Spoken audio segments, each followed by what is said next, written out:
economies right now. The yield curve has been inverted because they were behind the curve. They had to tighten fast monetary policy. Therefore, short rates are driven by the policy rates. And of course, long rates are going to be lower, given that expectations are those short rates are not going to stay at those levels forever. Okay, I think we're coming to the end.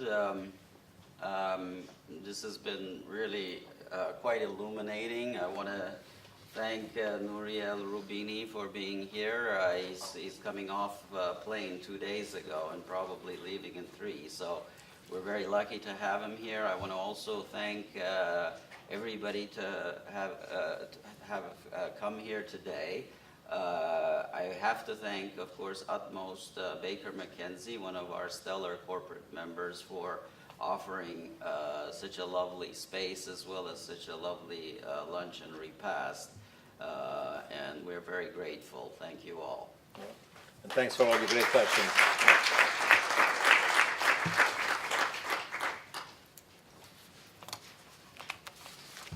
Good discussion.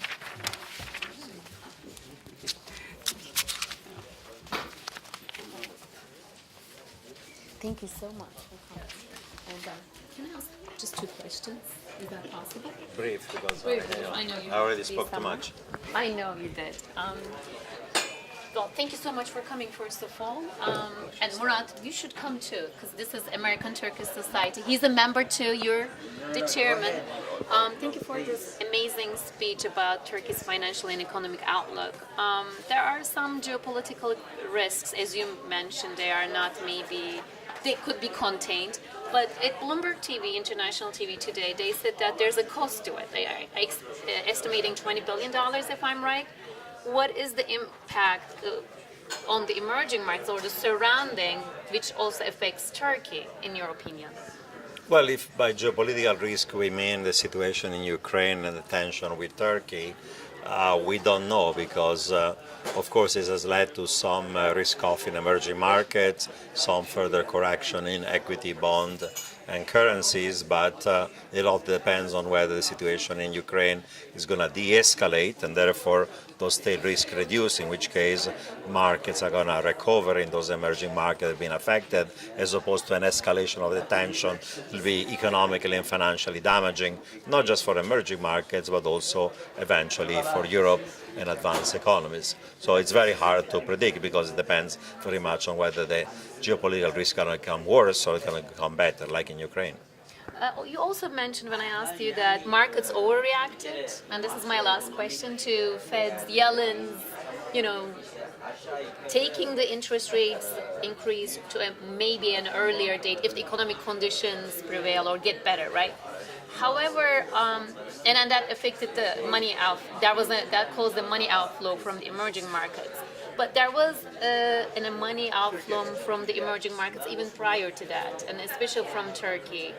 How can this be prevented? Is there any suggestions that you can make to the Turkish audience in terms of the equity markets, especially in terms of the equity markets? Well, the volatility in Turkey and other emerging markets depends on some global conditions that are not under control of those countries. What's going to happen to the Fed, what's going to happen to soft versus hard landing of China, what's going to happen to commodity prices. Some of it, however, depends on macroeconomic policy mistakes that these individual countries have made, loose credit policy, loose fiscal policy, loose monetary policy. A country like Turkey have already started to adjust on the monetary side with monetary tightening. Some people say that's sufficient to stabilize the lira. Some people say it's not sufficient. More fiscal adjustment over time will have to occur. Credit growth is excessive. And of course, the equity market depends on the economy, depends on those risk-on, risk-off view of the international investors as well as geopolitical risk.